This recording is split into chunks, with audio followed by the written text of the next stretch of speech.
ಲಕ್ಷ್ಮೀ ದೇವಮ್ಮ ಅವರೇ, ಅದೇ ರೀತಿ ನಮ್ಮ ಗುರುಗಳಾಗಿರ್ತಕ್ಕಂಥ ಗಂಗಾ ಮೇಡಮ್ ಅವರೇ, ಆತ್ಮೀಯ ಸೋದರರಾಗಿರ್ತಕ್ಕಂಥ ಸಂತೋಷ್ ಸ್ವಪ್ಪಿಮಠ್ ಅವರೇ, ಈ ರಕ್ಷಣಾ ವೇದಿಕೆ ಅಧ್ಯಕ್ಷರಾಗಿರ್ತಕ್ಕಂಥ ಮಾದೇಶ್ ಸರ್ಜಾಪುರ ಅವರೇ, ವೇದಿಕೆ ಮೇಲಿರ್ತಕ್ಕಂಥ ಎಲ್ಲ ಗಣ್ಯಮಾನ್ಯರೇ, ಮುಂದೆ ಕುಳಿತಿರ್ತಕ್ಕಂಥ ಎಲ್ಲ ಕನ್ನಡದ ಕಾರ್ಯಕರ್ತರೇ, ನಮ್ಮ ಗುರುಗಳು ಹೇಳಿದರು, ಈ ರಕ್ಷಣಾ ವೇದಿಕೆ ಏನು ಕೆಲಸ ಮಾಡ್ತಾ ಇದೆ, ರೈತರಿಗೆ ಅನ್ಯಾಯ ಅದರಲ್ಲಿ ಏನು ಕೆಲಸ ಮಾಡಿದೆ, ನೀರಿನ ಸಮಸ್ಯೆ ಅದರಲ್ಲಿ ಏನು ಕೆಲಸ ಮಾಡಿದೆ, ಈ ನಾಡು ಅಂತ ಬಂದಾಗ ಅಲ್ಲಿ ಅನ್ಯಾಯ ಆಗ್ತಿದ್ರೆ ಯಾವ ರೀತಿ ಕೆಲಸ ಮಾಡಿದೆ ಅಂತ ಹೇಳಿದರು.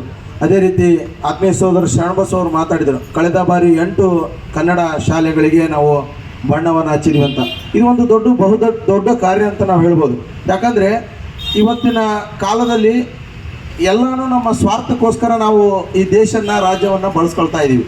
ಆದರೆ ಅಂಥ ಸಂದರ್ಭದಲ್ಲಿ ಒಂದು ಸಂಘಟನೆ ಕನ್ನಡ ಶಾಲೆಯನ್ನು ಉಳಿಸ್ಬೇಕಂತೇಳಿ ಏನೋ ಒಂದು ಬಣ್ಣವನ್ನು ಹಚ್ಚಿದಾರಲ್ಲ 8 ಶಾಲೆಗೆ ಕಳೆದ ಬಾರಿ, ಅದು ಒಂದು ದೊಡ್ಡ ಶ್ಲಾಘನೀಯ ಕಾರ್ಯ ಅಂತ ನಾನು ಹೇಳೋಕ್ಕೆ ಇಷ್ಟಪಡ್ತೀನಿ. ಅದ್ರ ಜೊತೆಗೆ ಕಳೆದ ಈಗ ಒಂದು 8 ತಿಂಗಳ ಹಿಂದೆ ಗುಡುಗುಂಟದಲ್ಲಿ ಒಂದು ದೊಡ್ಡ ಪ್ರಮಾಣದ ಹೆದ್ದಾರಿಯನ್ನು ಬಂದ್ ಮಾಡಿದರು ರೈತ ಸಂಘಟನೆಯವರು.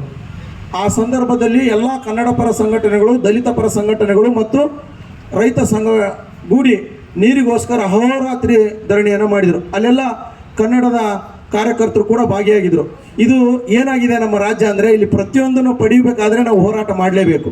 ಹಂಗಾಗಿ ಇಂಥ ಸಂಘಟನೆಗಳು ಹೆಚ್ಚಾಗಿ ಉಟ್ಕೊಳ್ತಾ ಇದ್ದಾವೆ. ಅವರ ಕಾರ್ಯ ಕೂಡ ದೊಡ್ಡದಾಗಿದೆ ಅಂತ ಹೇಳೋಕ್ಕೆ ಇಷ್ಟಪಡ್ತೀನಿ. ಜೊತೆಗೆ ಇವತ್ತೇನು ನೋಟ್ಬುಕ್ಕನ್ನು ಹಂಚ್ತಾ ಇದ್ದಾರೆ, ಇದು ಸಾಮಾಜಿಕವಾಗಿ ನಾವು ಕಾರ್ಯಗಳನ್ನು ಮಾಡೋದರಿಂದ ಸಂಘಟನೆ ಕೂಡ ಬೆಳೆಯುತ್ತೆ, ಇನ್ನೊಬ್ಬರಿಗೆ ನಾವು ಸಹಾಯ ಮಾಡಿದಂಗೆ ಆಗುತ್ತೆ. ಇದು ನೋಡಿ, ಕನ್ನಡವೇ ಜಾತಿ, ಕನ್ನಡವೇ ಧರ್ಮ, ಕನ್ನಡವೇ ದೇವರು ಅಂತೇಳಿ ಇದರ ಟೈಟಲ್ ಇರೋದು ಕರ್ನಾಟಕ ರಕ್ಷಣಾ ವೇದಿಕೆಯದ್ದು. ಹಾಗಾಗಿ ಈಗ ಹೇಳಿದರು, ಕನ್ನಡದ ರಕ್ಷಣಾ ವೇದಿಕೆಯಲ್ಲಿ ನಾವು ಕನ್ನಡವನ್ನು ಈ ತಿಂಗಳು ಇಡೀ ಪೂರ್ತಿ ನವೆಂಬರ್ ತಿಂಗಳಲ್ಲಿ ನಾವು ಆಚರಣೆ ಮಾಡ್ತೀವಿ. ಜೊತೆಗೆ ಇಂಗ್ಲೀಷ್ ಭರಾಟೆಯಲ್ಲಿ ಕನ್ನಡ ಕೂಡ ನಾವು ಮರ್ತಿದ್ದೀವಿ. ನಾನು ಕೂಡ ಒಂದು ಸಂಸ್ಥೆಯ ಮುಖ್ಯಸ್ಥನಾಗಿ ಹೇಳ್ಬೇಕಂದ್ರೆ, ಮಕ್ಕಳನ್ನು ನಾವು ಇಂಗ್ಲೀಷ್ ಮಾಧ್ಯಮಕ್ಕೆ ನಾವು ಸೇರಿಸ್ಬೇಕಂತೇಳಿ ಹಠವನ್ನು ತೊಟ್ಟಿದ್ದೀವಿ ನಾವು ಪಾಲಕರಾದವರು. ಯಾಕಂದರೆ ಇಂಗ್ಲೀಷ್ ಇದ್ರೇ ಪ್ರಪಂಚ ಅಂತ ಅನ್ಕೊಂಡಿದ್ದಾರೆ. ಆದರೆ ನಾನು ಕೂಡ ಒಬ್ಬ ಈ ತಾಲೂಕಿನ ಯುವಕನಾಗಿ ಹೇಳೋಕೆ ಏನಂದರೆ, ನಾನು ಕೂಡ 1ನೇ ತರಗತಿಯಿಂದ 10ನೇ ತರಗತಿವರೆಗೂ ಕನ್ನಡ ಶಾಲೆಯಲ್ಲಿ ಓದಿದ್ದೀನಿ. ಆದರೆ ಇಂಗ್ಲೀಷ್ ಅನ್ನೋದು ಏನಿದೆ ನಮ್ಮ ಮೈಂಡಿಗೆ ಫಿಕ್ಸ್ ಆಗಿದೆ ಪಾಲಕರ ಮನದಲ್ಲಿ. ಏನಪ್ಪ ಅಂದರೆ, ನಾವು ಇಂಗ್ಲೀಷ್ ಓದಿದ್ರೆ ನಮ್ಮ ಮಕ್ಕಳು ಶಾಣೆಯವರು ಅಂತ. ಆ ಥರ ಏನಿಲ್ಲ.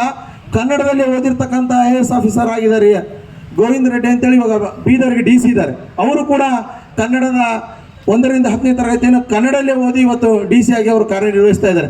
ಹಾಗಾಗಿ ಈ ಕನ್ನಡವನ್ನು ಉಳಿಸ್ಬೇಕಂದ್ರೆ ನಮ್ಮ ಮಕ್ಕಳು, ನಿಮ್ಮ ಮಕ್ಕಳು ಕನ್ನಡ ಶಾಲೆಯಲ್ಲಿ ಓದಿದರೆ ಇನ್ನೂ ಕನ್ನಡ ಉಳಿಸೋಕ್ಕೆ ನಾವು ಸಾಧ್ಯ ಆಗುತ್ತಂತ ಹೇಳಿ ನನ್ನ ಕರೆಸಿ ಇಲ್ಲಿ ಮಾತಾಡೋಕ್ಕೆ ಅವಕಾಶ ಮಾಡಿಕೊಟ್ಟಿರ್ತಕ್ಕಂಥ ತಮ್ಮೆಲ್ಲರಿಗೂ ವಂದಿಸಿ ನಾನು ಮಾತು ಮುಗಿಸ್ತೀನಿ. ನಮಸ್ಕಾರ.